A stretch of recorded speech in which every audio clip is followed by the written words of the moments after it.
You spend $2,000 on a gaming rig, but Arc still runs worse than your Windows updates on some random hotel Wi-Fi. Today, we're going for the best console commands to massively improve your game performance if you're playing Arc. Hello Dodo crew and welcome back to another video on Arc Survival Ascended. Grab a bottle of water and let's get straight into it. In this video, I will show you 3 different sets of commands to improve your performance. The first set gives you a slight improvement in your FPS at full graphics. This is especially good for PvE players who value visuals and just want a smoother gaming experience. The second set is a simple PvP config, which is good for PvP players who also care about the graphics and don't want to play in a pile of mud. With the last set, you triple your performance and remove all disturbing objects in PvP, which gives you a clear advantage over all other players, but makes your game look worse than Minecraft. The first set is suitable for PvE players and content creators, as it increases the FPS by around 50%, but does not actually worsen the visuals of the game. r.VSync 0 disables vertical sync, allowing the game to run without syncing your frame rate to the monitor's refresh rate. This can reduce input lag, but may introduce screen tearing. It's a good choice for competitive players prioritizing responsiveness. MaxFPS 0 removes any FPS cap, allowing the game to run at the highest frame rate possible. It can improve responsiveness but may increase GPU usage. This is ideal for high refresh rate monitors to maximize smoothness. r.VolumetricCloud 0 is probably the best known command. It deactivates the clouds, even though they contribute a lot to the visual appearance of the game. They need a lot of performance and deactivating them can significantly improve your experience. You probably already know that r.VolumetricFog 0 deactivates the fog. The influence on the overall game experience is rather small. However, if the weather is foggy, the fog is not displayed, which can be useful in PvP. The overall performance improvement is rather small, but noticeable.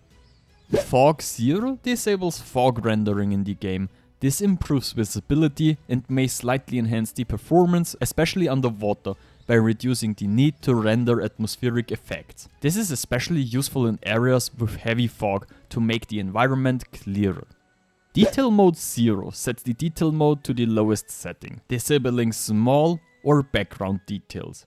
This improves performance by focusing resources on primary objects. You might notice missing objects like flowers or rubble in the environment.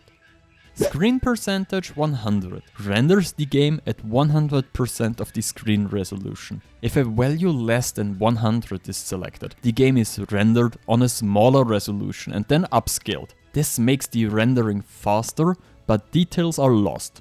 This greatly boosts performance, but significantly reduces the visual quality of the game. This can make the game blurry, especially on high resolution displays.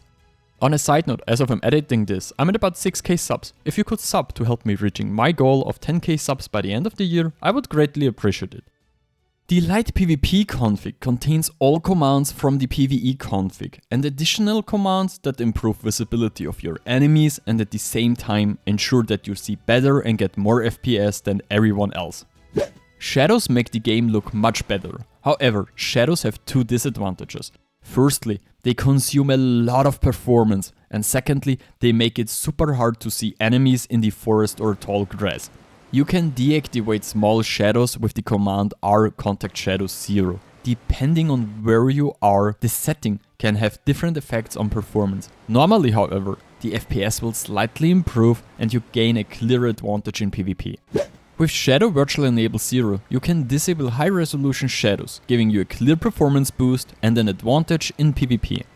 All remaining shadows are removed with the command Shadow Quality 0. Deactivating shadows significantly increases performance and helps to maintain a clear view of your opponents. Using Lens Flare Quality, you can disable lens flares, which slightly improves the performance, and during the game, sun does not blind you anymore. You can adjust the view distance setting to suit your preferences and hardware capabilities. For PvP purposes, I recommend to set the view distance to the maximum so you can see as far as possible. Lowering the view distance can significantly improve performance by reducing how far the game renders objects and environments. Keep in mind that this will cause distant terrain, structures and even enemies to disappear, which can put you at a disadvantage. With global scroll amount, you can adjust the overall scroll speed in the game's UI menus. This setting does not affect visuals or game performance, but changes how smooth or fast scrolling feels when navigating in menus. Increasing the value makes scrolling faster, but it might feel less precise and harder to control. The hard PvP config contains all commands from the configs before, and additionally commands that removes clutter and at the same time ensures that you see better and get more FPS than everyone else. Everyone who has ever played on a PvP server has had the problem of being attacked by a player, then chasing and pursuing him, but then losing him in the tall grass because the player's model was the size of a 10-year-old but sprinted through the bushes like Flash. With grass size scale 0 and grass density scale 0, this will no longer be a problem for you in the future. With these commands, you can simply deactivate the tall grass that cannot be interacted with, which not only shows players who are hiding from you, but also improves the performance of your game enormously. Water single layer reflection removes the upper part of the water that handles reflections, making it easier to see people underwater. The problem is that dynamic lighting is incredibly complex to calculate. Even modern graphics cards need a lot of time to calculate dynamic lighting. Without dynamic lighting, lights look much worse, but it has a huge impact on the performance of the game and can significantly improve your FPS. You can deactivate dynamic illumination with the command dynamic global illumination method 0. Streaming pool size describes how much GPU memory can be utilized for Arc by your GPU. If this is set to 0, the size of the pool is unlimited. This means that your graphics card can be fully utilized. MipMap LOD bias shifts the base of the MipMap that is calculated for the LOD. In short, different textures are used for different rendering distances. If you shift the base value, fewer high-resolution textures are used in the distance, which significantly improves overall performance. Unfortunately, this also overrides the textures in the HUD, which lose a lot of details as a result. Screen probe, gather, radiance, cache, whatever. I honestly don't know what this is about, but it seems to help a little. Texture quality 0 sets texture quality to the lowest setting. It reduces the resolution of in-game textures for significant performance boosts on low-end hardware. However, this can result in lower quality visuals, especially for close-up textures. Instanced foliage, instanced grass and instanced static meshes. Those remove all non-interactable objects like trees and stones, bushes and grass, or stones and meshes. With the command nanit max pixels per edge free, you can improve your game performance by reducing the details of the edges of distant objects. The improvement in performance is in the medium range and should be clearly noticeable. Foliage quality 0 disables foliage rendering, which can greatly improve performance on low-end hardware. I put this at the end because many players do not like it, as the world then looks very bare and lifeless without grass, bushes or small plants. This setting is mostly useful for boosting FPS in dense outdoor environments where foliage would otherwise be costly to render. All the haziness that is left can be removed with the r.Bloom quality command, which removes even the smallest distortion you can see in the game. After using this command, even the most distant of remaining haziness will be gone.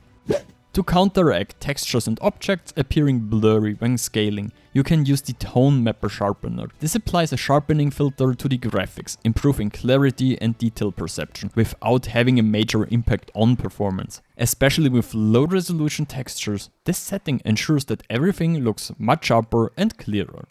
Max Active Destroyed Mesh Geo Collection Count limits the number of active destroyed mesh geometries.